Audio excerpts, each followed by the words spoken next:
The fifth India-Pakistan War 2025. Can we call it that? Or is it a limited Indo-Pakistan conflict? I'm not sure as yet. The main shock to the world, shock to Pakistan, was India's military retaliation on their air bases. 11, in fact, if you include Karachi, 12 Pakistani air bases were struck and pulverized, which included their crown jewels in Sargodha, in Chaklala near Rawalpindi, in Rahim Yar Khan, etc. We smashed these defenses, pinpoint accuracy, 1 meter circular error of probability. The Pakistanis were amazed. The Pakistanis were waxing eloquent, were boasting about how the Chinese were helping them. It was a 1.5, reinforced front. The Chinese and the Pakistanis were virtually fighting together, though China had put no boots on the ground. The simple fact was that the Chinese Bidau network of satellites was helping Pakistan all out.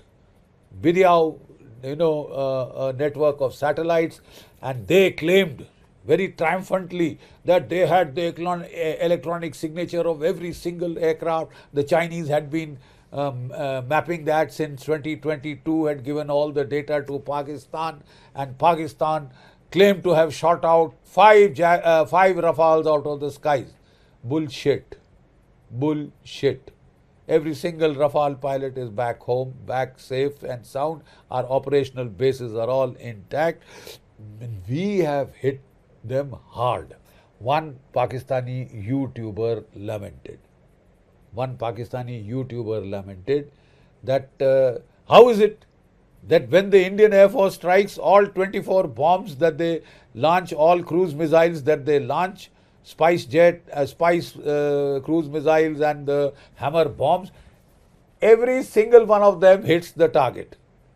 When Pakistan retaliates, not one of them gets to the target. One odd one here which hits a school in an Air Force compound or a medical facility. That's about all. Right? The Pakistani Air Force has met disaster, which was the premonition of its air chief. Don't forget, when Asim Munir, who had gone to Kazakhstan for a paid holiday, had to rush back, he met his Navy and the air chiefs. And they had told him, Maradiya Munir, we are not ready. The air chief said, half my F-16s are down because they are being upgraded. 50% of the radars on my JF-17s don't work. And I'm in serious problems. The Navy chief told him, out of my 8 submarines, because the Indian Navy flotilla, the aircraft carrier, Vikrant aircraft carrier battle group is heading towards Karachi. I need my submarines to tackle them. Out of my 8 submarines, I have just 2. The Pakistani general, chief of the general staff, ruefully informed Maulana Mad Mullah Munir that we have 7 to 10 days of ammunition. We had war wastage rate. Out of that, $320 million worth of ammunition. The Americans forced us to sell to Ukraine artillery, 155 millimeter ammunition, which is the key war winning factor. Aviation turbine fuel, we have 5 days reserves. And if the Indian Navy blockades, we are done for, we are kaput, we are hors de combat. That was the state of affairs, grim state of affairs. And yet, this idiot, this whiskey guzzling mullah, he decided to escalate the conflict both in the horizontal and vertical domains, right? India had, like I told you, hit only terror targets. Then we, in retaliation, we also escalated to military targets. But we noticed a curious kind of a restraint when the foreign ministry was giving its briefing, that they were the de-escalation was the primary, concern. that seemed to be expressed. De-escalation, de-escalation. We even heard self-contradictory terms like we are escalating in a non-escalatory fashion. I mean, those are contradiction in terms. I mean, be that as it may, India hit back hard. So hard that Pakistan was left dazed and spinning. Pakistan went crying to the United States, to Saudi Arabia, to Qatar, and wherever else it could go for succor, and of course China, its nanny. It went crying to the United States, to Donald Trump. And initially the Americans were cool. They said, we are hands off. This is not our war. You started it. You suffer it. That was the very brusque American response. But then, when we hit them really hard, and thereby hangs a tale. Where did they get hurt so badly that they went crying to the United States? Two places. Sargodha, Jacobabad. Near Sargodha are the Kinnar hills, and near Jacobabad are the Chagai hills. I'm not sure if we were very sure. We don't know. We don't know at all. It will all come out sometimes when somebody writes the history a couple of decades later. But the simple fact is, when we hit, Sargodha, and we hit the Chagai, the Kirana Hills targets, the Kirana Hills target, there was a massive explosion, massive as can be. It registered 4.5 on the Richter scale, almost a mild earthquake. There was alarm all over, especially in the United States and all others who were monitoring this conflict. Had somebody gone nuclear?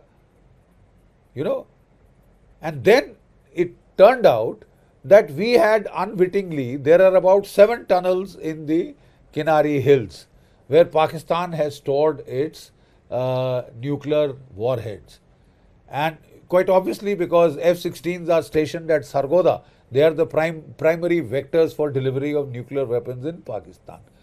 So when that went off, that big bang took place, people were wondering what exactly was it, and the United States straight away flew an aircraft to monitor the radioactivity levels in that area. They flew over the Chagai Hills, they flew over, 4 o'clock was the hit by a BrahMos cruise missiles.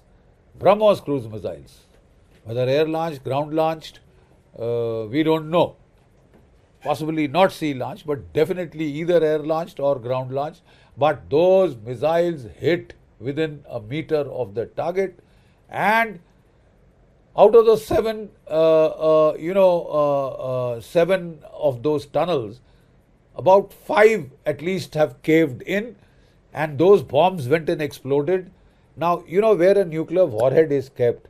A nuclear warhead, it has 2 masses of uranium, 10 to 12 kg of uranium, and depending upon the kilotonnage of the bomb. So it is in 2 separate blocks, and it is surrounded by a ring of explosives, and that to activate the bomb, you have to fire off those conventional explosives, which cause them to implode inwards and fuse the 2 uranium components together to attain critical mass, and then it goes bang, pop goes the weasel.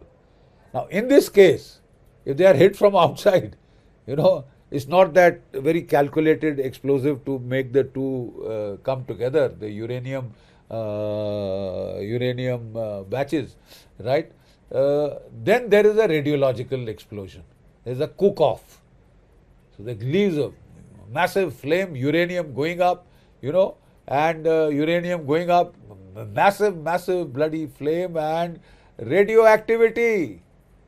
Nobody can enter those 5 tunnels now for the next 1,000 years almost. There's so much radioactivity in that narrow space. And a similar thing happened in Sargodha. So 4 o'clock we hit, and 5 o'clock the American Air Force plane flew over these Chagai Hills and the Kirana Hills in Sargodha, and landed up at Islamabad. Some YouTube channels are even claiming their number. Of course, in the DGMO's briefing, they disowned any knowledge of any such strike or where the nukes are hidden. Quite obviously, that is the right professional response.